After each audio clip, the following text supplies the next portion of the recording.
Welcome back to TotallyT, your solutions girl. Today I'm interviewing Jody Paar. She has gone from surviving to thriving. Listen in. Welcome back. Today I am interviewing Jody Paar, and she has a story that is amazing because she went from a survivor of one certain thing into a thriver, and that's how I view her today. She's a lovely, lovely person, and she's been giving a gift through her story to help so many women and people in general. So I wanted to introduce you to her today.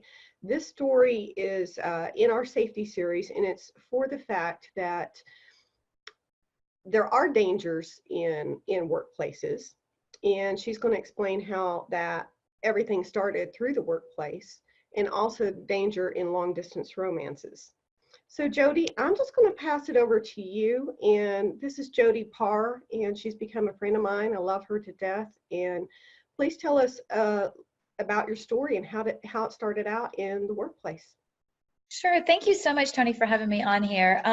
So I was 18 years old, and I had always had difficulties in school, learning, dyslexic, different things like that. And so I ended up dropping out of high school and getting my GED. And I went for a job interview, and I got this job. And when I started to work there, I had been there probably about a month, and a very, very good looking man came in. And I will never forget, he looked like he stepped off the pages of a GQ magazine. He was just one of those guys that would make you snap your neck back when you looked at him. And so he approached my desk, which I was the receptionist, so of course he would, but he began to flirt with me, and he began to tell me how beautiful I was. And I was 18 years old. I was a virgin. I was very insecure. I was very sheltered growing up. And so when he started to flirt with me, I was kind of like, oh my gosh, I cannot believe a guy this good looking is flirting with me. And he asked for my phone number, and this was before the days of technology. So I ended up writing down my phone number on a Post-it note, and I handed it to him thinking I would probably never hear from this guy again. He was older than me, but that did not bother me, because he had this suit on, and he had the look, And so he did end up calling me, and he was a business guy. He traveled out of town a lot, and he ended up painting a picture of a lifestyle I always dreamed of. Mm-hmm. And he always worked out of town. So for 3 months, we talked on the phone. For 3 months, he, told me, I told him everything about me, and he told me everything about him, and he told me about his family, and he painted the most awesome picture that he was going to take care of me and that everything was going to be amazing. And, and I remember when he told me that he loved me, and I was so beside myself because I had only known like puppy love, not like love. And so I was so just over the moon for this guy and love with him. And it had been about 3 months we were talking on the phone, and he told me that he was coming into town, and I was just so excited about it. And he told me that it was a big cocktail party. He wanted me to look my best, and the best of all, his family was going to be there too. So I was finally going to get to meet his parents. And he had talked about us cooking in the kitchen together with his mom, and talked about, I loved horses. So talked about these big ranches that he had, and he had already picked out a horse with my name on it. And so I was so excited. And he also had talked about marrying me. And he had talked about, when I propose to you, it's going to be so grand and so amazing. It's going to shock you. It's going to, and so I was just over the moon for this guy. And I was so excited that he was coming to town. And he had told me to, of course, look nice, wear, a nice black dress, heels, look really nice, because we were going to this party.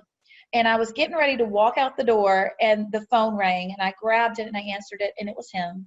And he said, "Oh, baby, I'm so sorry. All these flights are delayed, and, I'm not going to be able to pick you up myself, but I'm going to send my bodyguard / best friend. He's the nicest person in the world, and I'm going to send him to pick you up instead." I stepped back whenever he asked me that, and I said, okay, I don't know this guy. And I had been sheltered my whole life. I had been in church from the moment the doors opened to the, Sundays, Wednesdays, always. So I had no idea of what the world was like. I was sheltered from so much. And so there was a little piece of me that stepped back and was like, I don't know if I should do this. And I'll never forget, he said, don't you trust me? Don't you love me? We have this big life together. And I ended up saying, yeah, I do. I trust you. And he's like, this guy is the nicest guy in the world. He's going to, get you to me. My family's here. They're going to be waiting. I gotta catch this flight and get there. So I said, okay. So I went to the parking lot where we were to meet, and the guy was there. He got up. He was as tall as he was wide. He was big, huge dude. So I could totally understand how he could be a bodyguard. Then he said, hi, you must be Jody. I said, yeah. He said, yeah. I used the name Trek in my book. So he said, Trek told me about you. And he came up to me, and I saw a gun on him. But I again thought he was a bodyguard. So I ended up getting in the vehicle. He blindfolded me. Now, in my mind, I felt like this was going to be a proposal. That's all I was thinking the whole time, because I was so groomed into believing that this man loved me so much that he was going to spend the rest of his life with me, that he was going to propose in an amazing way. So I'm not scared yet, really. I'm still believing that this is who this is supposed to be, until the blindfold comes off and I'm in front of a motel room. Very dirty, very old, very beat down motel. And that's when I got sick and I started crying, and he told me to shut up and led me into the hotel by gunpoint.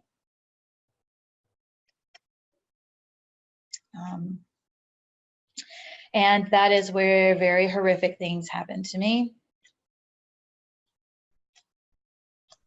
And I realized that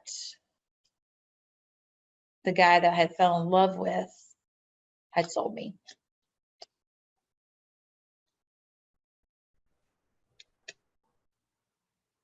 So you were not only fearful, but devastated and felt this is it and there's no way out. Correct? I honestly thought I was going to die. But I had been in church since I was a little girl, and I was praying. And I had a gun to my head the whole entire night. I couldn't move. I couldn't do anything.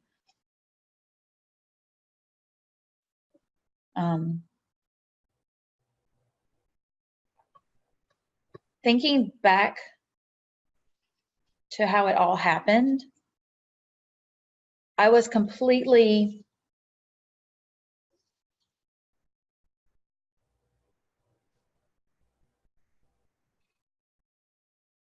numb,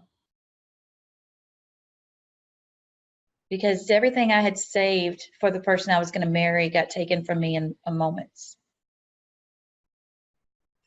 And I started to feel very guilty and stupid for falling for somebody that I thought loved me. When I woke up, I finally fell asleep from the trauma and everything I was going through. So when I finally got up, the guy was in the corner smoking a cigarette. And I found the strength within myself and through the grace of God to say, I got to go home now. And he started to laugh, and he said, go home? You're never going home again.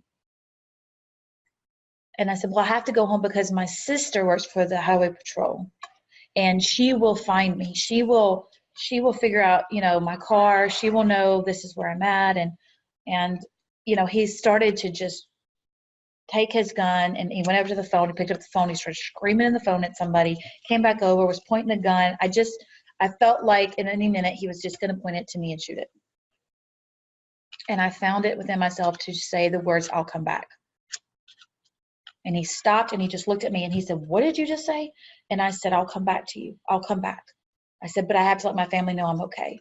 He gave me money for a cab, and I would not take that, of course. But I did take a cab. He let me take a cab back to my car. And I remember getting in it, and I was so sore. I was so traumatized. I went to the hospital. I was going to go straight into the area where you go after something like that happens to you.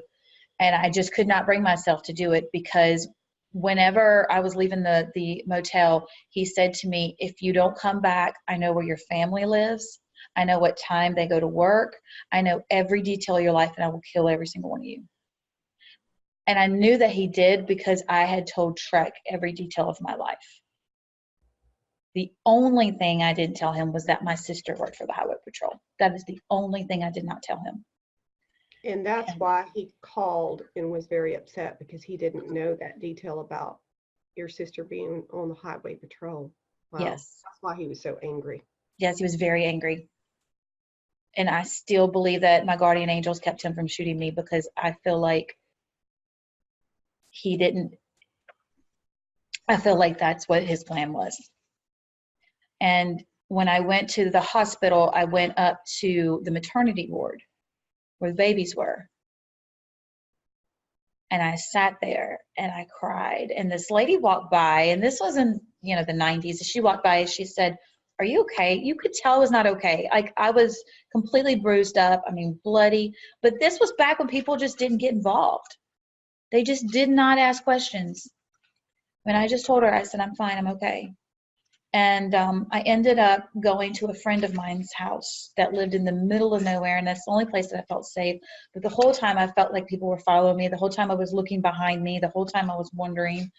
And I ended up going there and just showering. And my whole life was changed. I was a totally different person. Triggers, fear covered me. And I was terrified to move in any direction. I ended up I had moved in with my aunt and uncle. I ended up going back home to my family's, and I had started working a job there and nannying. And I went back to my parents' house. It had been about a week, and the phone rang. And my dad said to me, you need to tell your little friends to quit calling here and hanging up. And I knew exactly who it was. And the phone rang, and I grabbed it off the wall, and I said, oh, thank you. I grabbed it off the wall, and I said hello, and he said, you think I'm playing with you, little girl? I'm about to kill you and every single one of your family members. And I said, because you didn't come back?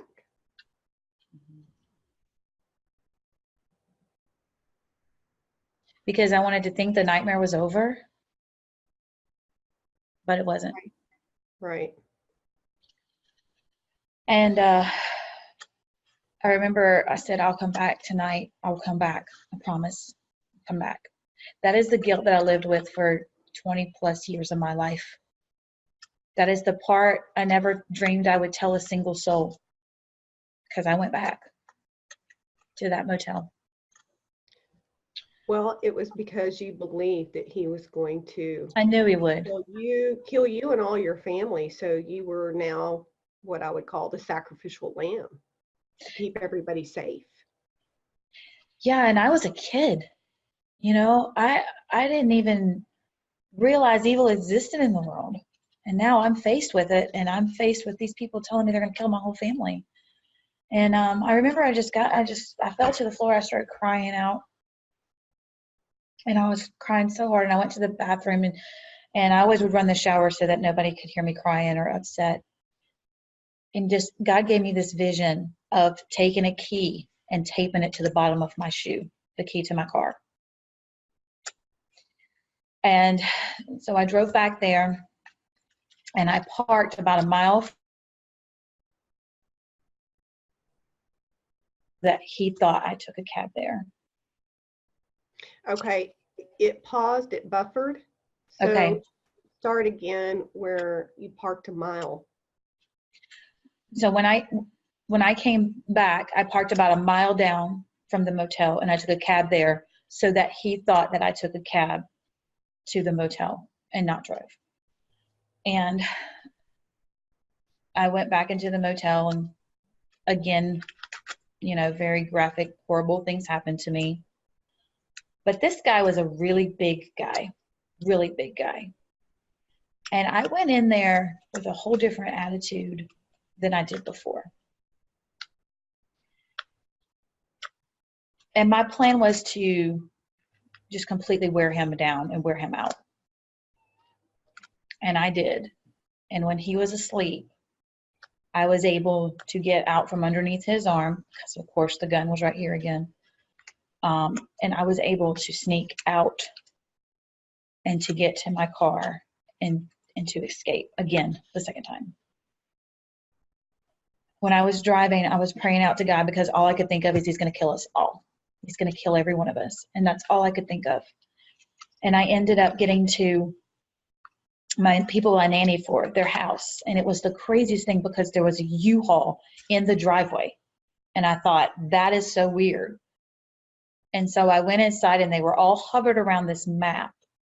And I looked at them and I said, what's going on? And they said, we're leaving in the middle of the night. Nobody knows where we're going.